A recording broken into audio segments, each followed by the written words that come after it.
Hello and good day to you. It's Talkin really here. I've got some brief news stories to show you today. So I'm going to do 3 of them. This is stories that I haven't been able to catch up on because of various reasons. Running out of time, being too lazy, etc, etc. But I thought they would be of interest to you. So first of all, we have a story about housing. This is all about, you may recall, Grenfell, which was the tower block that burnt down because of the cladding that was put on it. There's a story here which has been out for a little while. It's been out since the 18th. And it talks about recommendations for disabled people. So this is the story. Government watered down implementation of Grenfell recommendations for disabled people after a push from lobbyists. This is relating to the evacuation of disabled people after an industry lobbying group described them as costly and impractical. So there's minutes of a meeting held in April.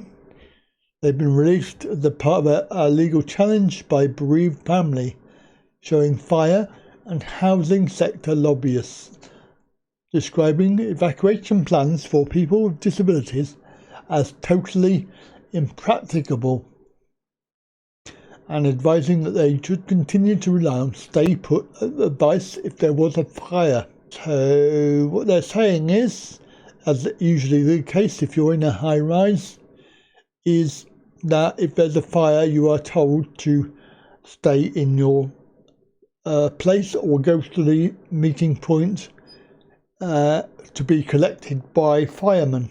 A government consultation published in July proposed requiring evacuation plans for disabled people only in buildings with known safety issues and a waking watch, which is a substantial watering down of the inquiry's recommendation, which is the Grenfell inquiry. Despite this, the government has continued to say publicly that it is implementing the recommendations of the inquiry in full. In a speech on the 3rd anniversary of the fire, Boris said, "We are working to implement every recommendation made by the first phase of the inquiry." The Grenfell fire killed 72 people in June 2017, including a significant number who had disabilities which hindered their escape. The family of a person that died instructed law firm to challenge the failure to implement the recommendations for disabled residents of high rises. The Home Office settled out of court, agreeing to rerun specific consultation on PEEPs and to pay the family's legal costs. The group was convened to advise the Home Office on the implementation of the Grenfell inquiry recommendations and featured representatives from 12 housing and fire sector bodies. General need and specialised housing do not have staff available to facilitate evac. Council would have to rehouse them or distribute individual alarm systems. Stay put is conducive to people who are vulnerable if it is safe for them to stay in their flat. So you can see that the story is still in play. Government really don't care about this, and it's all down to money in the end. The fact is that it costs too much to have an alternative method. Either that or they have to rehouse anybody with disabilities, which can't see that happening myself, but hey, whatever. Right, my second story is about the Motability scheme. Mobility scheme is set to change for some claimants. Here's everything you need to know. I love that. It's not everything you need to know. This was actually produced back in October, so quite a little bit old. It is actually about Scotland mainly. So the Scottish government are introducing a different benefit for disabled people, and of course it will be for people living in Scotland. So currently there's 600,000 people across the UK who are using the Motability scheme. Offers you a car on a lease. You don't own the car. It's a 3-year lease, and of course you could have adaptations to it made on the scheme. So the Scottish Government assumed responsibility for delivering the disability assistance benefit payments, including all of the ones that are usual, found in England: DLA, PIP, AA, attendance allowance, FDA, and industrial injuries.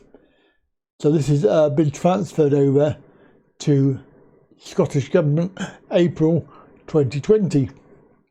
Obviously, they're blaming the COVID pandemic because a decision was made to delay the launch of disability assistance. But the latest update on GovScot: people who receive the highest rate of mobility component of the adult disability payment, formerly called PIP, will be able to transfer either the whole or part of the money they get to get the accessible vehicles and equipment scheme.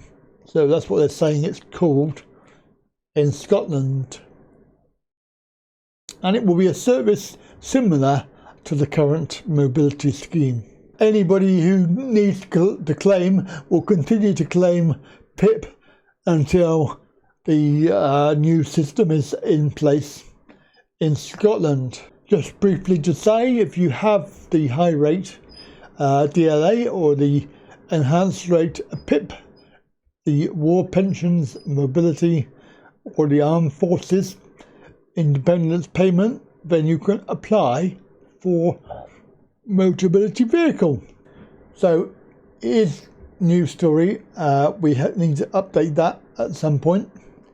However, at the moment it says there's a headline, everything you need to know, and actually there isn't really anything you need to know. Right, my last story today is about DWP issue a PIP update for people coming to the end of their award period.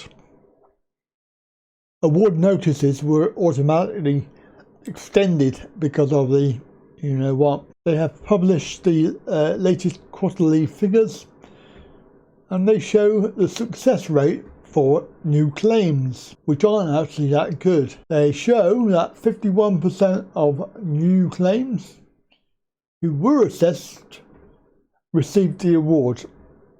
And what they're saying is that last year it was 47%, but that's still only just over half of new claims. The proportion of DLA transfers has fallen from 75 to 70%, which is actually quite shocking. The majority of new claims also received the award for 2 years or less, which is also staggering.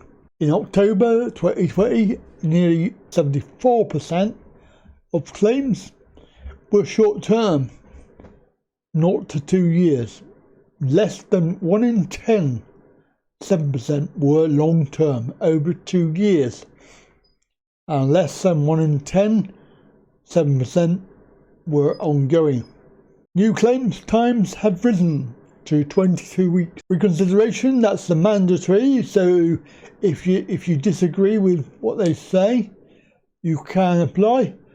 Mandatory reconsideration, that is now 42% success rate. which again is not good, because the only option after that is to go to court. I didn't mention that in this article, which is quite surprising. The people that have currently receiving PIP to see if their award has been extended due to the you-know-what should be told by early 2021, possibly just in time for universal basic income to be introduced. So there you go. No mention of success at tribunal, which currently I believe is 75%. Right, that's it. Have a good day. Catch you next time. Bye for now.